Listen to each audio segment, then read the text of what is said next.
loading si master dulu. Kita masih ada 13-14.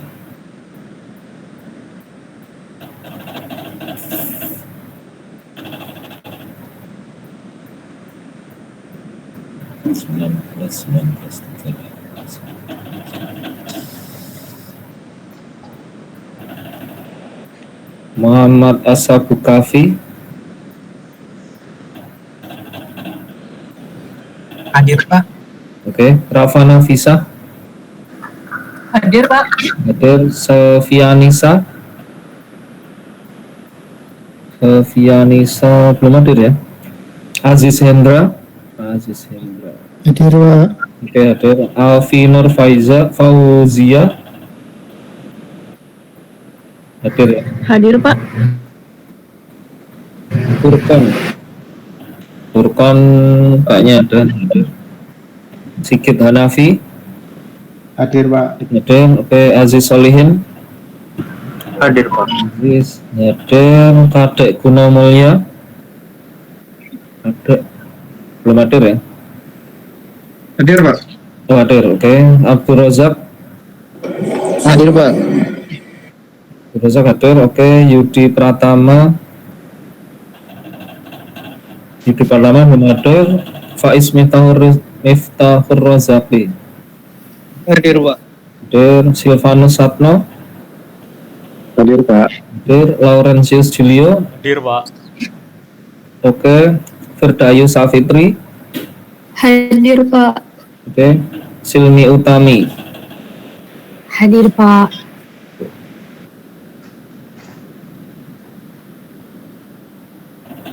Baik, langsung saja kita mulai untuk materi hari ini.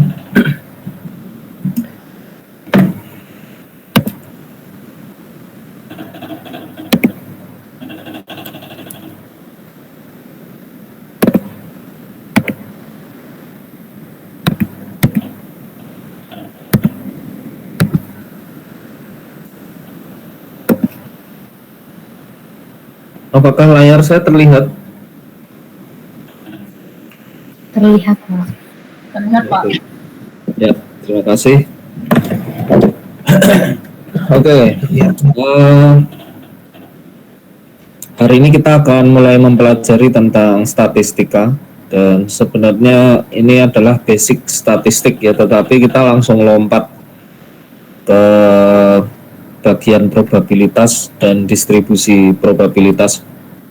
Jadi ceritanya begini ya.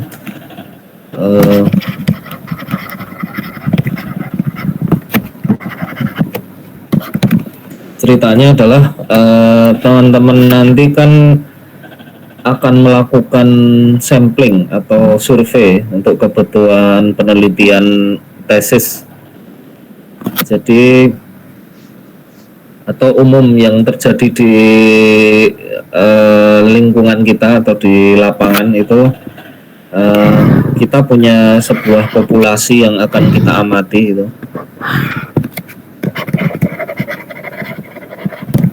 Nah, ini bisa apa saja ya. Misalnya contohnya tinggi badan mahasiswa se-UGM atau berat badan mahasiswa se-UGM. Bisa juga asal daerah mahasiswa se-UGM. Itu yang kuantitatif ya. Yang mohon maaf, itu yang kualitatif. Kalau di teman-teman sebagai mahasiswa mungkin teman-teman punya metode gitu atau suatu algoritma. Nah, teman-teman punya algoritma, kemudian dilihat performa dari algoritma itu. Tentu algoritmanya mengandung random ya. Jadi di sini ada variabel random. Di dalam algoritmanya harus ada variabel random. Jadi hasilnya selalu nggak pasti. Nah, kemudian teman-teman mengukur akurasi dari algoritma tersebut misalnya. Nah, akurasinya ini berbeda-beda, bisa berubah-ubah. Kadang misal 98%, kadang bisa 93%, kadang hanya 89%, dan lain sebagainya. Nah, di kondisi-kondisi yang saya sampaikan tadi itu ada sebuah populasi. Kalau tadi tinggi badan mahasiswa UGM ya berarti ini populasinya adalah semua mahasiswa UGM masuk di dalam sini. Tinggi badannya berapa ya semuanya masuk dari mahasiswa paling awal sampai paling akhir semuanya masuk di sini. Kalau misalnya algoritma berarti ya percobaan pertama sampai percobaan infinity ya, karena kalau algoritma kan bisa dicoba berapapun kita mau, jadi dari percobaan pertama sampai percobaan tak terhingga. Populasinya seperti itu, dan nanti di dalam populasi itu ada akurasi yang bermacam-macam ya, kadang akurasinya berapa, kadang akurasinya berapa, percobaan 1, 2, 3 dan seterusnya memiliki akurasi yang berbeda-beda. Lalu bagaimana kita menyimpulkan gitu? Kalau akurasinya ada banyak gitu, ada percobaannya sampai 1 juta gitu, apakah ya kita harus memberikan semua akurasinya gitu dalam bentuk angka yang berurutan, atau kita sajikan dalam tabel gitu, kan ada banyak sekali ya, 1 juta percobaan misalnya. Atau tinggi badan mahasiswa UGM tadi kita berikan semua gitu dalam bentuk array, tinggi badannya sekian gitu, itu sangat menjemukan, tidak justru malah tidak informatif. Dengan menggunakan statistik itu kita ingin mempersingkat dari data yang banyak tadi menjadi sebuah angka itu, atau 2 buah angka yang bermakna, yang itu memberikan suatu informasi yang berguna.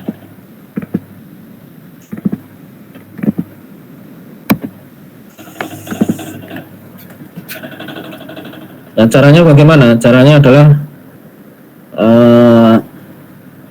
kita ambil data dari populasinya ini, kemudian kita rangkum menjadi beberapa nilai yang memiliki informasi. Misalnya data yang kita miliki dari populasi itu yang bisa kita rangkum menjadi min ya. Min dari populasi. Min itu apa? Min itu ya rata-rata ya. Selain itu apa? Selain itu bisa juga standar deviasi.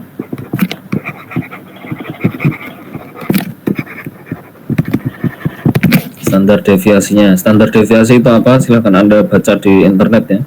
Sebenarnya standar deviasi itu adalah berapa kalau kita punya data banyak, kita punya data gitu,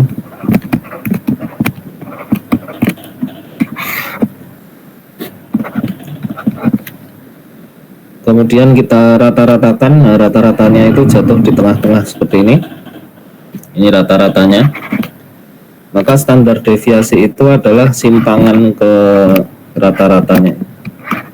Simpangannya ini berapa? Dirata-ratakan. Jadi besar simpangannya ini dirata-ratakan. Itu menjadi standar deviasi. Selain itu apa? Selain itu ada juga proporsi.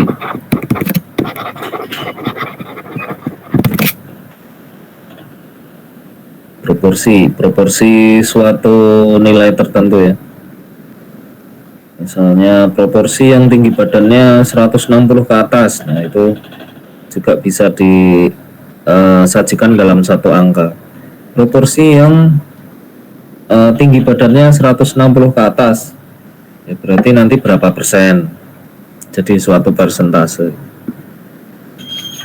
Kita nggak perlu menyajikan data 161, 163, 165, nggak perlu, karena itu bagi pembaca menjemukan dan tidak informatif. Bisa dalam bentuk persentase.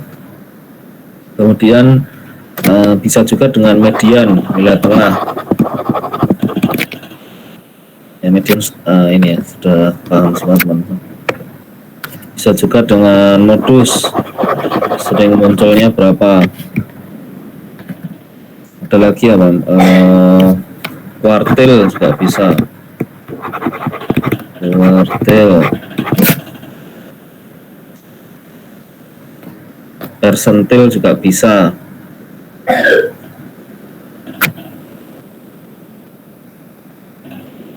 Terus apa lagi ya? Median, modus, kuartil. Ya, mungkin itu ya. Persentil juga ada. Jadi populasi ini memiliki nilai apa saja di sini? Itu bisa kita rangkum menjadi beberapa nilai yang informatif bagi pembacanya. Salah satu beberapanya seperti ini. Ini biasanya kita sebut sebagai ukuran gejala pusat.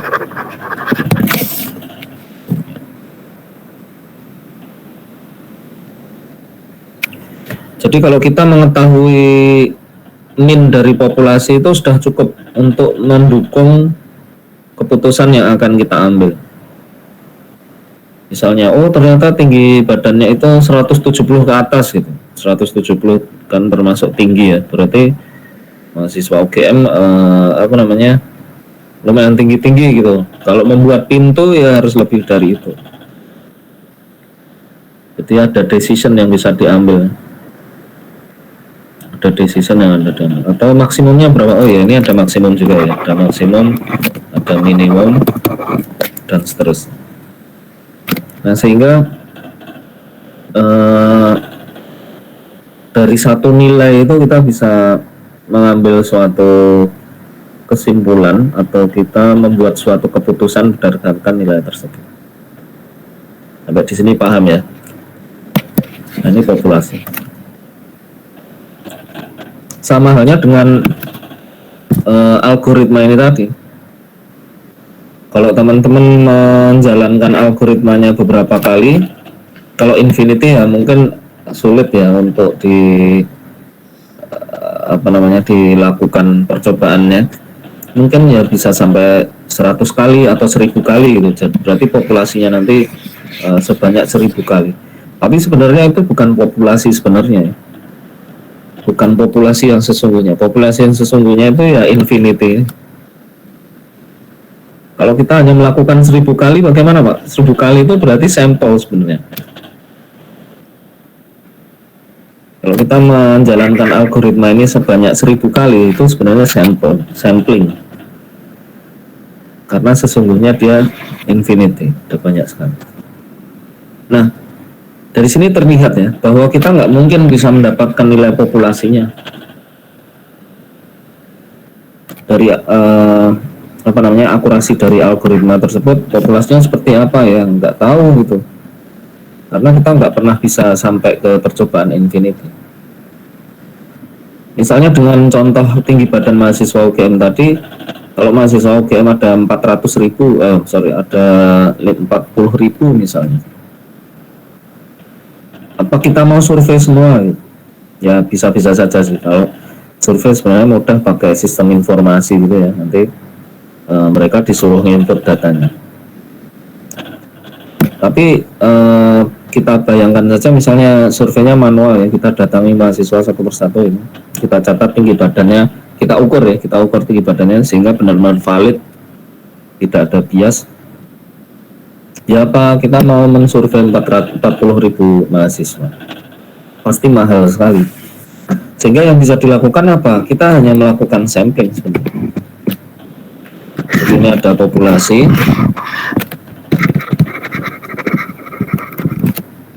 Yang kita melakukan sampling.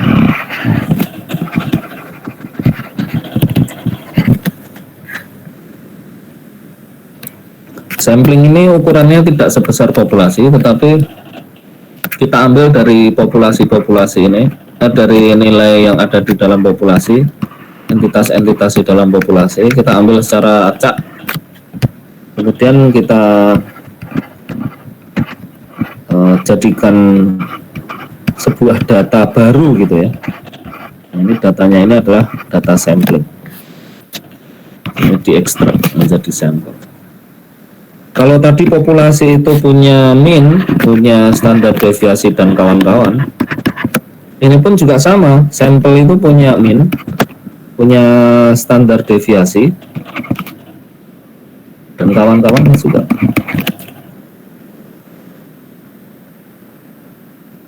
Nah, mengapa sampling dilakukan? Karena kita sulit mengukur populasi, karena ukuran populasi yang besar. Kalau ukuran populasinya nggak besar ya silahkan saja diambil nilai ini, nilai ukuran gejala pusat dari populasi.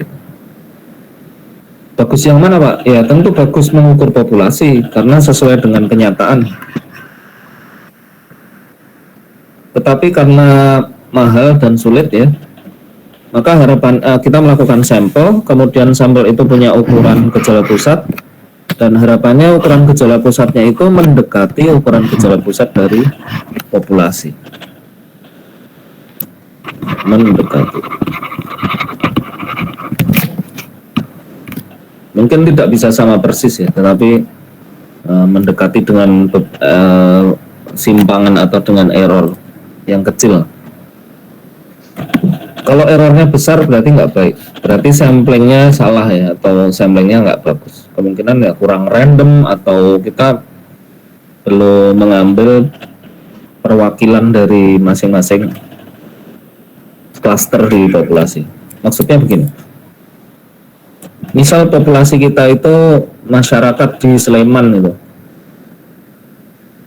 masyarakat di Sleman kan ada banyak kecamatan ya, seperti Ngaglik, Depok, kemudian Godean dan lain sebagainya. Nah, dari masing-masing kecamatan itu kan penduduknya berbeda-beda jumlahnya. Penduduknya berbeda-beda. Nah, tentunya kalau kita mau ngambil dari Ngaglik misalnya, yang Ngaglik berapa persen orang Ngaglik yang ada di Sleman gitu. Jumlahnya berapa persen? Kita ngambil sesuai dengan rasio persentasenya. Orang Godean berapa persen kita ambil, kemudian orang Depok berapa kita ambil, dan lain sebagainya. Nah, kalau misalnya persentasenya atau rasionya itu tidak sama dengan jumlah penduduk dari rasio terhadap Kabupaten Sleman, semua penduduk di Sleman, ya kemungkinan hasil samplingnya itu tidak mendekati populasinya. Loh Pak, populasinya saja tidak diketahui kok. Ya kan, memang populasinya tidak diketahui, ukuran populasinya ini tidak diketahui, tetapi sebisa mungkin kita melakukan sampling yang terbaik dengan cara yang terbaik, serandom mungkin dan sesuai proporsi dari penyusun populasinya. Meskipun sebenarnya kita nggak tahu ya, populasi ini nilainya berapa ya, nilainya berapa. Tapi dengan melakukan sampling yang baik, harapannya adalah hasilnya ini juga akan mendekati populasi. Sampai di sini ada pertanyaan? Lanjut ya. Sama halnya dengan algoritma tadi ya. Algoritma tadi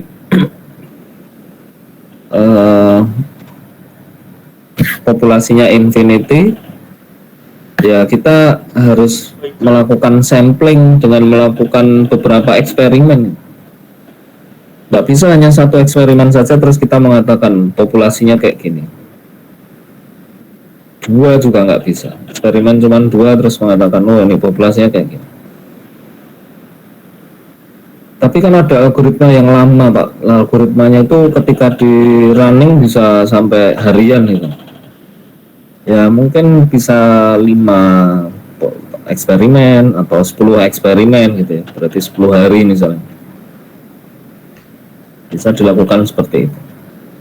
Jadi kalau kita hanya melakukan percobaan 1-2 kali kemudian kita mengatakan oh ini akurasinya sekian gitu, ya itu nggak make sense. Secara dasar statistik nggak masuk akal. Harus banyak percobaannya.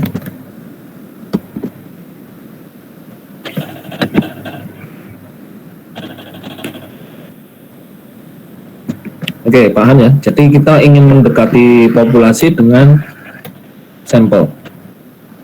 Mendekati populasi dengan sampel. Dan sampelnya ini juga harus dilakukan secara random. Kalau misalnya percobaan algoritma ya, tapi kan kunci dari sampel itu adalah random, harus random gitu. Nah, bagaimana dengan mengatur kerandoman di dalam algoritma gitu? Contoh misalnya di machine learning.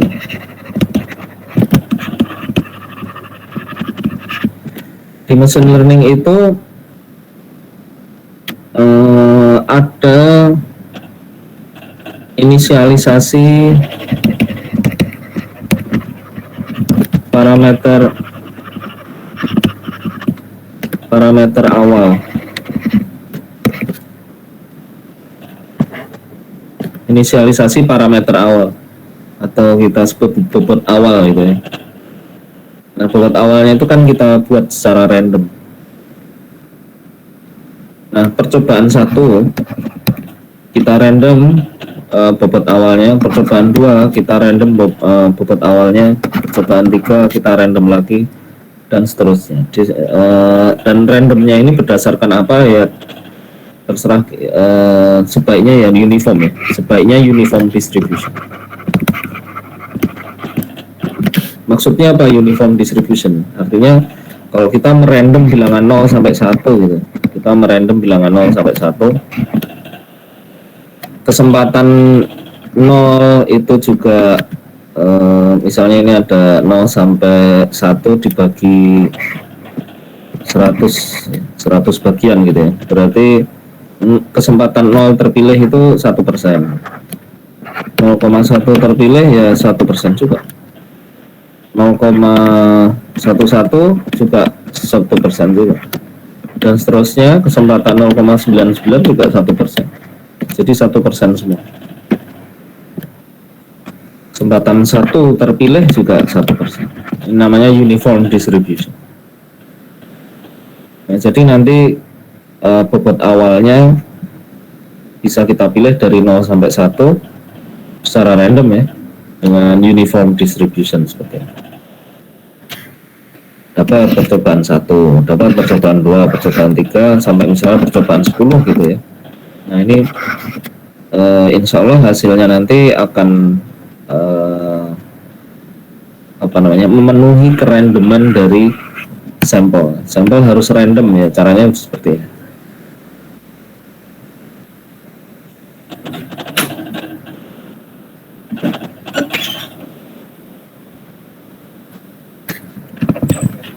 Percobaan 1 punya akurasi, percobaan 2 punya akurasi, dan lain sebagainya. Kemudian bisa kita minkan ya.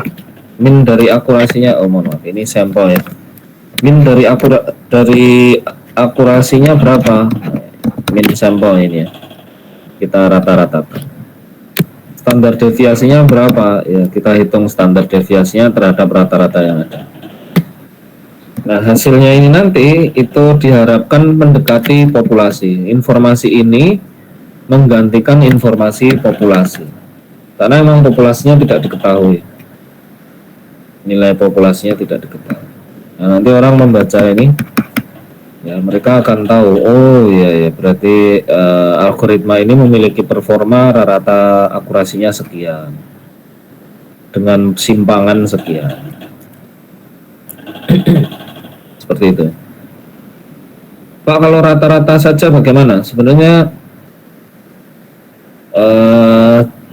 jamak ditemukan atau umum ditemukan di dalam paper-paper itu ya, yang diberikan hanya rata-ratanya saja, standar deviasinya tidak diberikan. Tapi sebaiknya diberikan secara kalau orang paham statistika ya lebih baik diberikan ya, standar deviasinya berapa.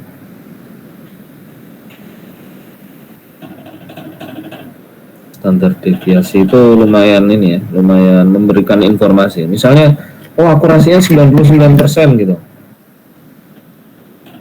Ya enggak ya, 99% ini standar deviasinya ya maksimum 1% ya. 1%. karena bisa 100% atau bisa 98%. Misalnya ini standar akurasinya 94%, tetapi standar deviasinya itu 6%. Ya bisa bagus bisa enggak, karena dia bisa mencapai 80 berapa kurangi 6 ya, bisa mencapai 80%, 88% atau bisa sampai 100%. Jadi suatu range. Baik apa enggak ya? Lebih baik 94%, tapi standar deviasinya ya 1%.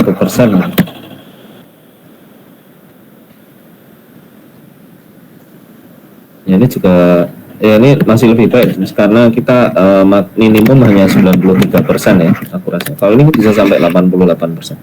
Tapi di lain sisi kita bisa mencapai 100% benar.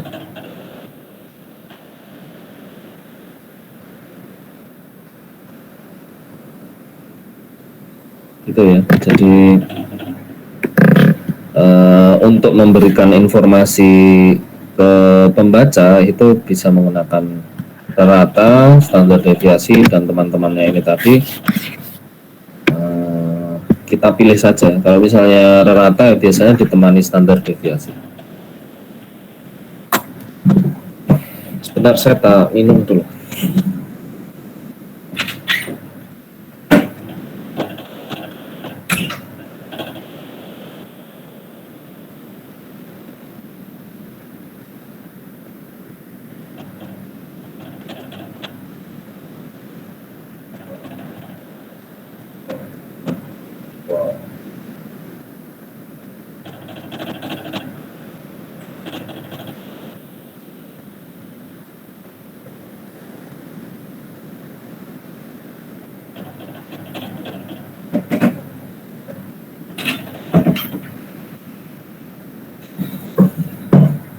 Oke, kita lanjutkan.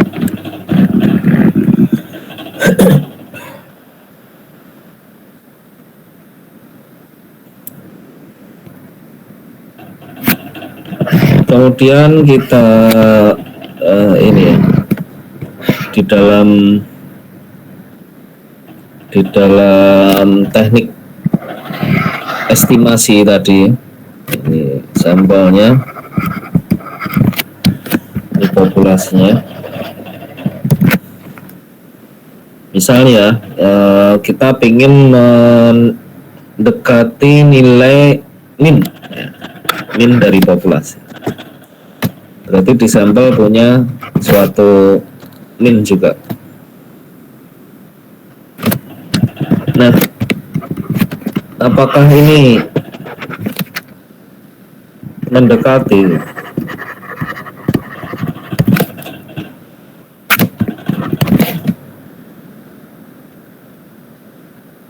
Pertanyaannya adalah apakah rata dari sampel ini mendekati rata dari populasi. Di sini kalau misalnya sampelnya itu memiliki satu nilai saja, misalnya ya algoritma ini memiliki rata-rata dari sampel yang sudah dilakukan, percobaan-percobaan yang sudah dilakukan, misalnya dapat nih 95%. Satu nilai saja nih 95%. Tapi kita nggak tahu ya populasinya ini berapa persen. Bisa saja min dari populasinya itu 98%. Jadi sampel yang kita lakukan ini kurang nih. Harusnya kita sampling lagi. Karena ini lumayan jauh ya 3%. Atau bisa juga min dari populasinya itu 88%. Berarti ini juga terlalu jauh nih. Atau bisa saja min dari populasinya itu 95%. Berarti tepat sampel kita.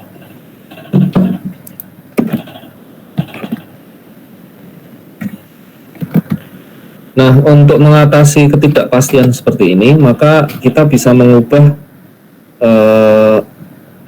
bentuk tebakan dari min populasinya itu tidak hanya pakai satu nilai ya, 95% gitu. Tetapi dia menggunakan suatu range ya. Jadi estimasinya bukan hanya satu nilai,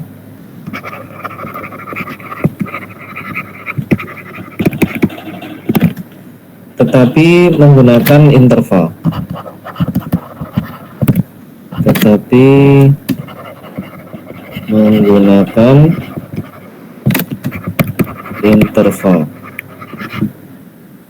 Berarti nanti min dari populasinya itu antara sekian sampai sekian.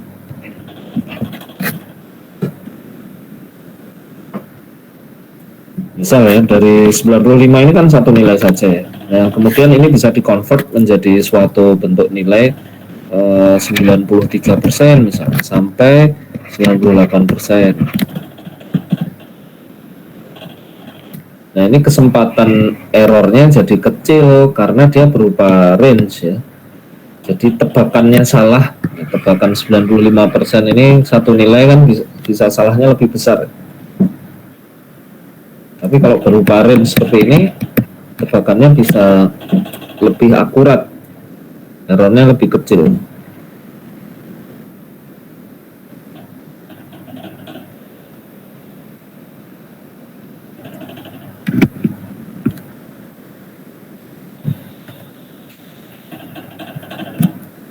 Nah, oleh karena itu idealnya bagaimana untuk mencapai tebakan yang akurat?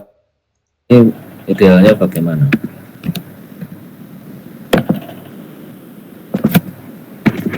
Apa yang harus kita lakukan gitu ya?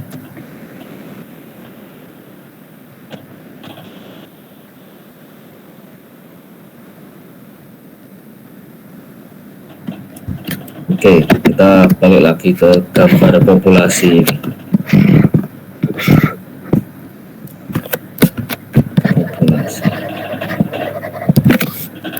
Nah, idealnya adalah kita ngukur semua populasinya ini. Ya, idealnya survei itu, bukan survei ya.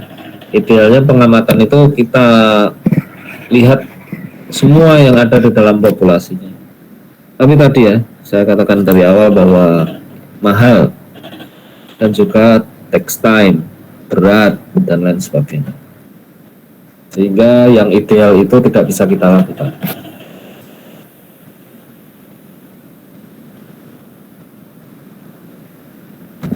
Idealnya yaitu mengukur langsung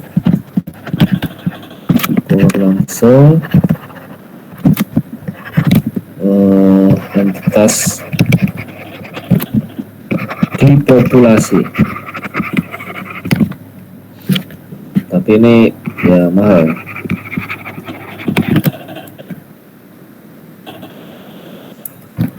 Yang kedua bagaimana? Yang kedua yang agak ideal gitu.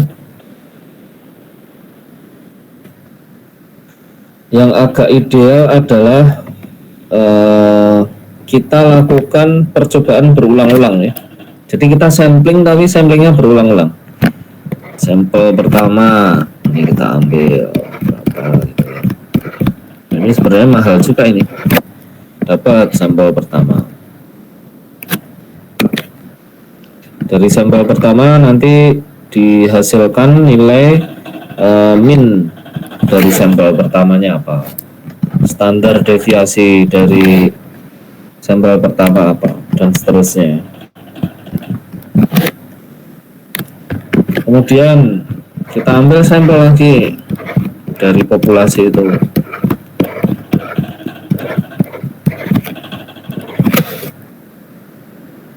Kita dapatkan sampel kedua. Dari sampel 2 kita dapat salah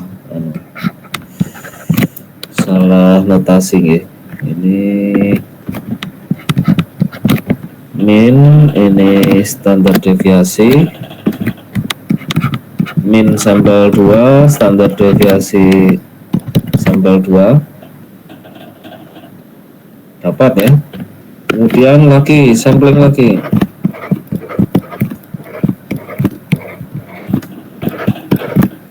Ya, bisa kepilih lagi ya, yang tadi sudah masuk sampel 1 atau 2, kepilih lagi di sampel 3 juga bisa. Dapat nih rata sampel 2, standar deviasi sampel sampel 3 dan seterusnya sampai berapa ya, mungkin bisa sampai 100.000 kali, 100.000 sampling. Loh Pak, banyak sekali. Berarti ini nanti bisa mendekati populasi. Sama seperti kita mengukur populasi. Nah, iya benar jawabannya benar. Tapi kita tidak pernah bisa mencapai populasinya kalau jumlah populasinya infinity. Jadi meskipun kita melakukan sampling 100.000 kali ya belum bisa mencakup semua populasi. Ini dapat nanti.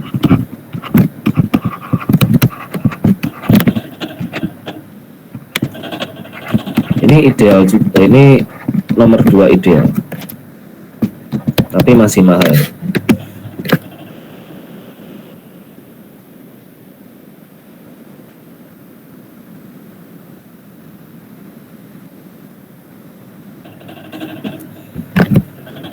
Kemudian dari hasil sampling sampai 100.000 kali itu,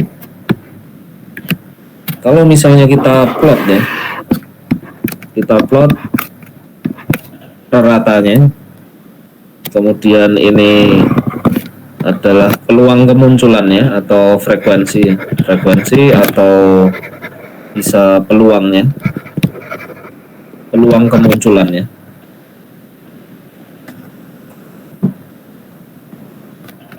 Misalnya rata-rata pertama itu berada di 170 misalnya, tinggi badan ya, ini ya, tinggi badannya 170. Oke, ini sampel pertama, rata-ratanya sekian. Sampel kedua itu rata-ratanya tinggi badannya 165. Sampel ketiga itu 172 misalnya. Dan seterusnya ya, ini di sampai 1, 2, 3 sampai 100.000 ini kita plot gitu.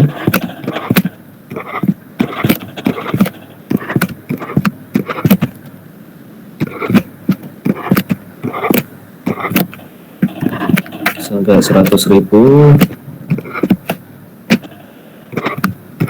Nanti kita akan mendapatkan bentuk distribusi peluang atau distribusi frekuensi itu bentuknya mirip-mirip dengan bentuk kurva seperti ini, kurva distribusi normal,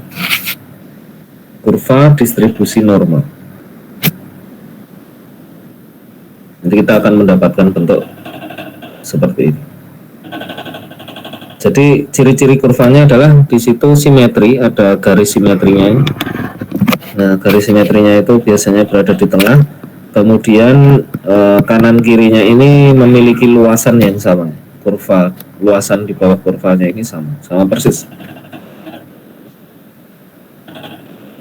Bentuknya mirip-mirip dengan seperti itu, atau mendekati kurva normal, atau kita sebut sebagai distribusi Gaussian.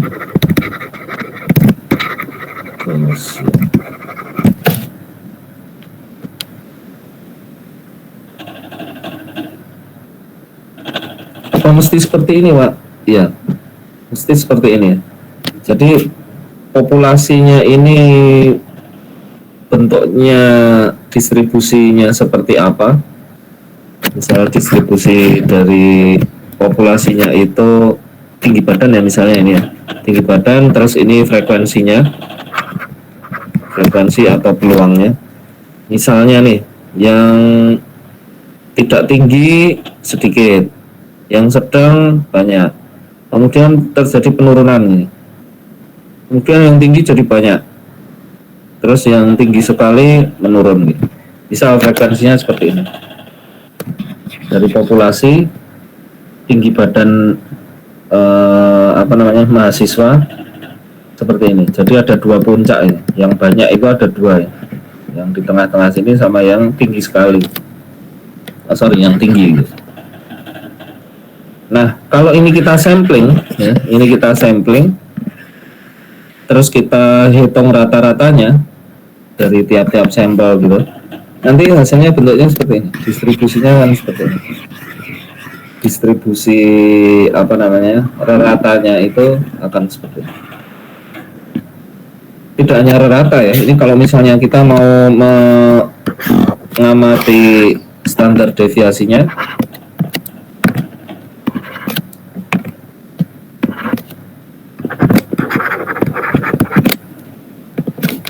kita amati standar deviasinya ya, misalnya standar deviasinya itu 5 cm, ada yang sampai 10 cm, ada yang sampai 2 cm. Ya ini nanti kalau misal kita plot apa namanya, ini standar deviasi dari tiap-tiap sampelnya ini, nanti ya akhir-akhirnya bentuknya juga seperti ini, kurva distribusi Gaussian, kurvanya bentuk normal seperti ini, dimana ada titik simetrinya dan kanan kiri itu hampir simetri, bentuknya seperti itu.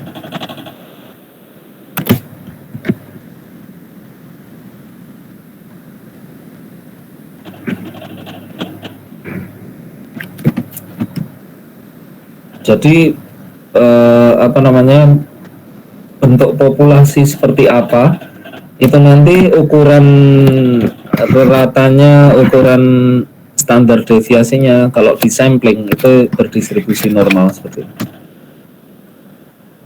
kan berdistribusi normal seperti ini. Nah nanti tebakan kita misalnya populasi itu ya mungkin agak-agak ya, apa namanya, deviate atau berbeda sedikit, mungkin populasinya seperti ini, mungkin ya populasinya seperti ini. Ini ada deviasi sedikit, tapi ya lumayan ini. Yang hitam ini punyanya sampel ya, yang merah ini punyanya populasi, dan dia mirip. Kalau misalnya salah pun juga nggak terlalu jauh.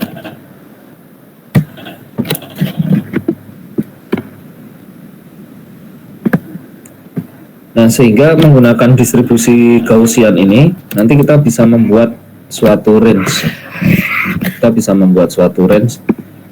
Misalnya nih, dari sampel kita dapatkan bahwa yang tadi ya, balik ke contoh tadi, dari sampel ini, dari sampel algoritma kita dapatkan bahwa rata sampelnya itu 95% gitu. Berarti nanti bentuknya begini, anggap ini simetri ya. Di tengah-tengahnya ini 95% gitu. Ini berdasarkan sampel ya, tengah-tengahnya adalah 95%. Nah kemudian dia bisa menyimpang berapa gitu. Nah, ini bisa kita tentukan ya, mau menyimpang berapa persen. Nah, di sini berapa persen, di sini berapa persen. Misalnya mau menyimpang 10%, berarti di sini 5%, di sini 5%. Nanti kita dapat batas kiri dan batas kanan menjadi sebuah interval ya. Misalnya di sini 92%, di sini 98%. Akhirnya kita dapat suatu interval. Mengapa menggunakan kurva ini? Karena dari sifat tadi ya, bahwa kalau kita melakukan sampling, asal samplingnya banyak loh ya, asal samplingnya banyak, pasti kita akan mendapatkan kurva yang mendekati fungsi Gaussian seperti itu. Jadi itu cerita bagaimana kita mendapatkan interval ya, bagaimana kita mendapatkan interval daripada hanya menebak satu nilai saja.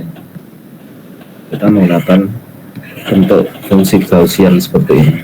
Nah fungsi Gaussian ini di latar belakangnya apa? Di latar belakangnya dari cerita saya gitu. Kalau kita melakukan banyak sampling ya, nanti dia akan mendapatkan distribusi peluang atau frekuensi untuk mean, untuk standar deviasi, untuk median juga seperti ini, untuk apa lagi, median modus juga mungkin seperti ini, bentuknya fungsi Gaussian. Dan akhirnya dengan menggunakan fungsi Gaussian itu kita bisa memprediksi ya, atau kita bisa membuat suatu interval prediksi dari min si populasi. Sampai di sini ada pertanyaan, silakan. Ada nggak paham?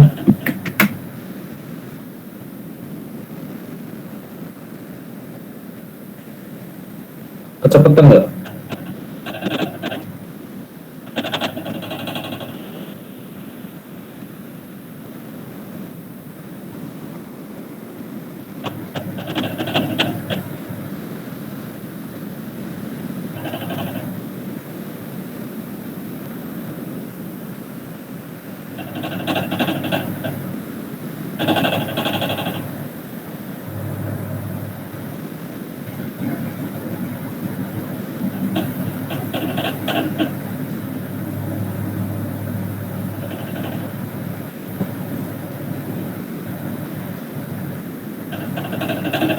Kecepatan buatan atau oke? Aman Pak. Aman ya. Paham bener nih.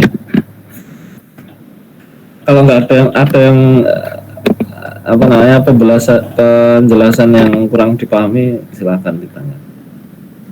Kita harus tahu sejarahnya atau kita harus tahu fundamentalnya untuk masuk ke materi selanjutnya.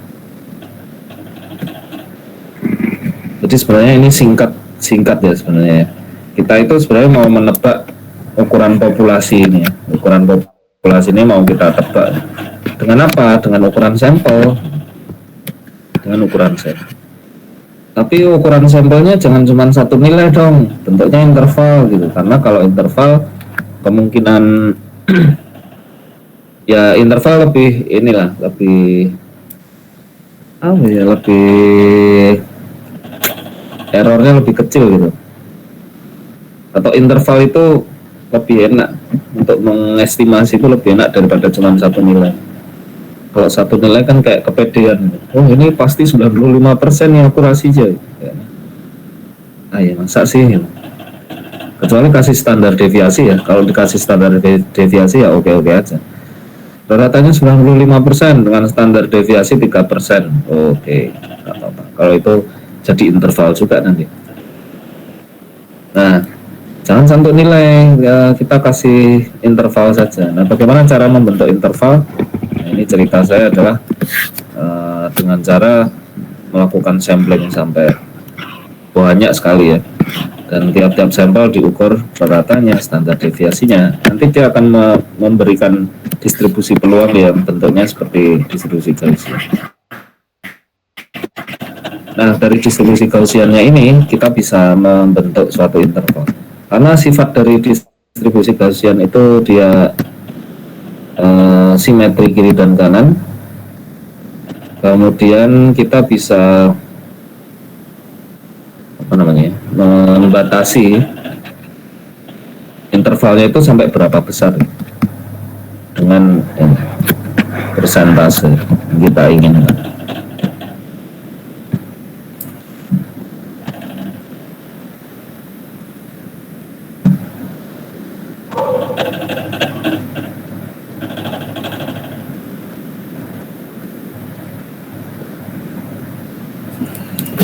Oke ya.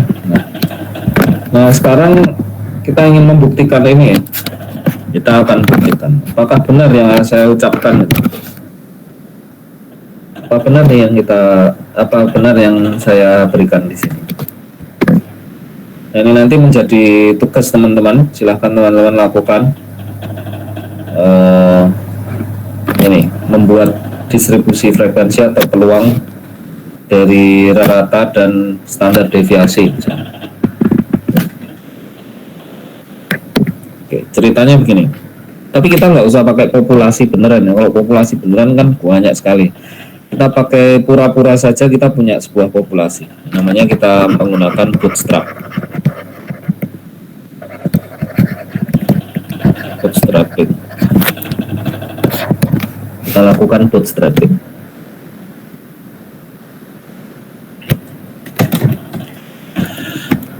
Nah, di sini kita punya tinggi badan mahasiswa. Tinggi badan mahasiswanya misalnya 161, 159, 155, 160, 165, 162, 161, 2, 3, 4, 5, 6, 7, 171, 169.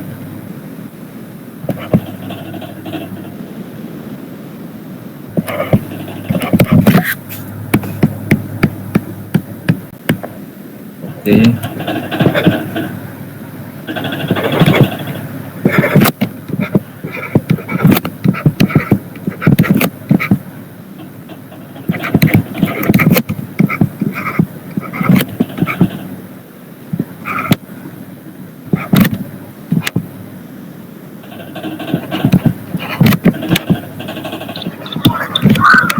Ini sampling apa ya? Ini sampling ini. Kita sampling ngarang. Betul, ini sampling. Namanya bootstrap. Jadi kita punya sampling, terus kita sampling lagi. Namanya bootstrapping. Nah, saya bikin sampai 30 ya, supaya lumayan banyak.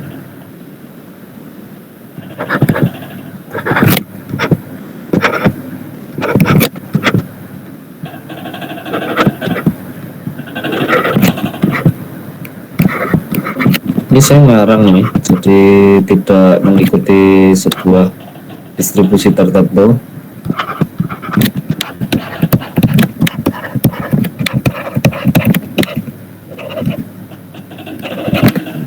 Misal seperti ini, kita punya data 30 ya, 30 mahasiswa, dan ini sebenarnya sampling, tapi kita anggap ini sebagai populasinya gitu.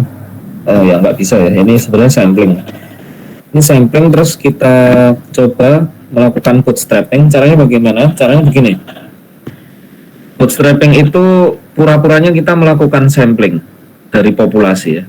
Nah, saya sebut B ya, bootstrapping. Kita coba melakukan bootstrapping pertama, atau sampling aja lah, pakai kata-kata sampling aja supaya teman-teman nggak bingung. Jadi kita melakukan sampling pertama, yaitu kita sampling ini dari data ini, dari data yang kita miliki ini, kita ambil sebanyak 30 sampel.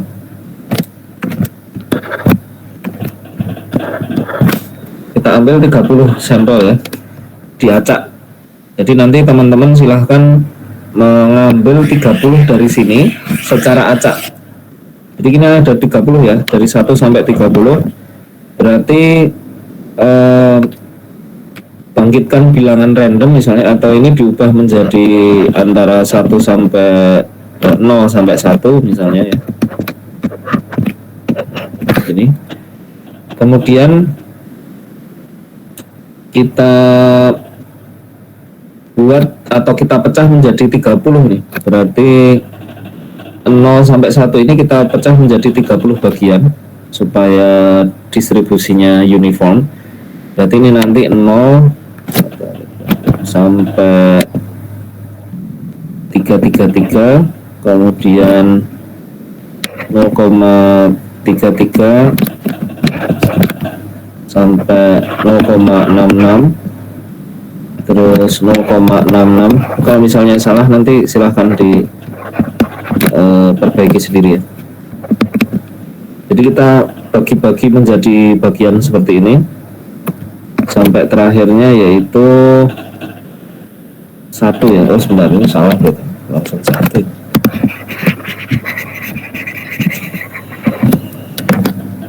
Satu dibagi 30 itu berapa? 0,033 ya.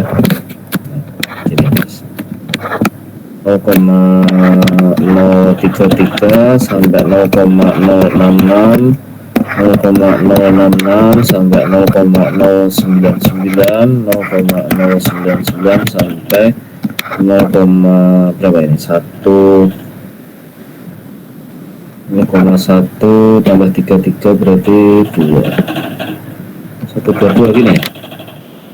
Kira-kira seperti itu. Nah, nanti Anda membangkitkan bilangan random antara 0 dan 0 sampai 1, keluar nanti angka ya, suatu angka keluar.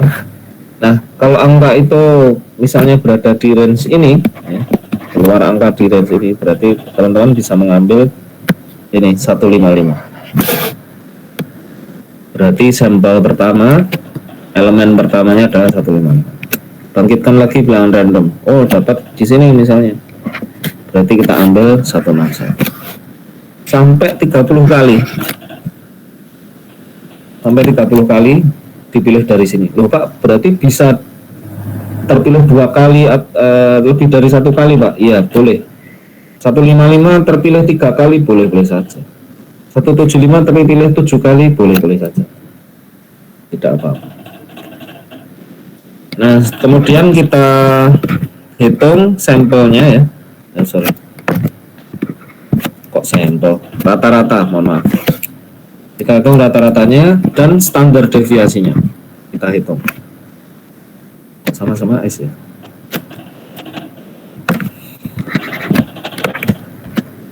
Saya ganti standar deviasi. Kita hitung. Kemudian selesai ya 30. Mohon maaf. 30 selesai, terus kita hitung rata-rata dan standar deviasinya. Kemudian masuk ke sampel 2. 30 lagi dengan cara yang sama. Sudah dapat 30, kita hitung rata-ratanya berapa, standar deviasinya berapa, dan seterusnya sampai 500.000 kali ya. Kok banyak banget Pak? Kalau tidak banyak, nanti kita tidak bisa mendapatkan ini distribusi bentuknya seperti ini. Harus banyak ya. Nah nanti ini juga N330 dapat standar rata-ratanya berapa dan standar deviasinya berapa.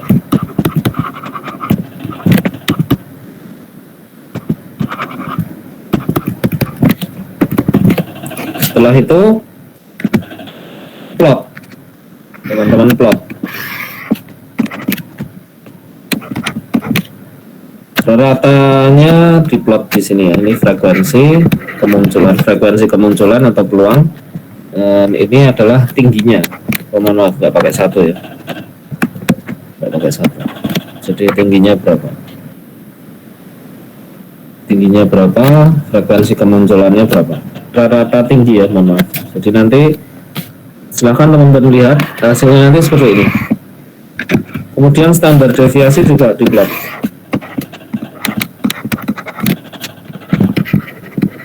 Hasilnya nanti juga akan seperti ini.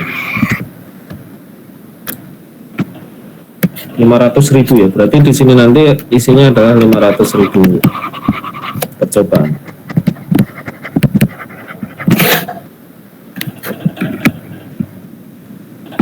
Oke, ini namanya teknik bootstrapping, dan teman-teman perlu membuktikan ini saja bahwa bentuk distribusi frekuensinya untuk semua sampel itu nanti berdistribusi Gaussian.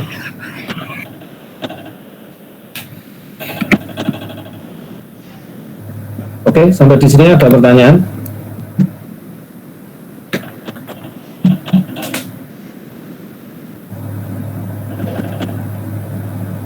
Silahkan kalau ada pertanyaan, ada yang nggak jelas. Ini bisa di screenshot datanya pakai ini aja. Silahkan Anda screenshot dulu. Kalau saya lihat teman-teman yang pakai Python bikin ini itu cukup berapa menit ya? Mungkin 10 menit selesai. 10 menit bisa selesai. Yang paham Python ya sudah nggak hafal sintaknya.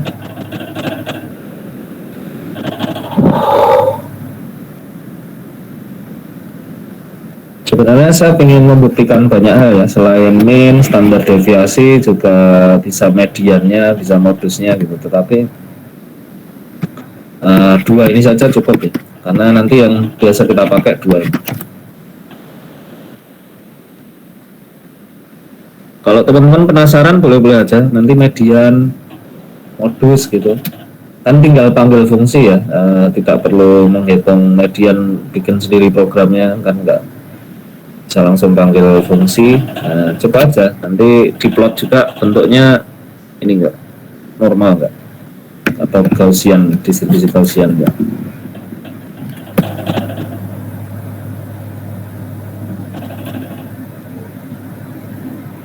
Oke, itu tugas hari ini, dan kuliah hari ini mungkin hanya sampai jam segini saja, karena teman-teman saya minta untuk mengerjakan bootstrapping ini. Ya, bisa langsung dikerjakan 1 jam ke depan. Kemudian kita ketemu lagi, kita bahas di malam Jumat insya Allah ya, 2 hari lagi. Jadi masih ada kesempatan teman-teman untuk mengerjakan ini dan menganalisis serta memahami. Kita bahas nanti di malam Jumat saja. Malam Jumat kita bisa full sampai 9:30.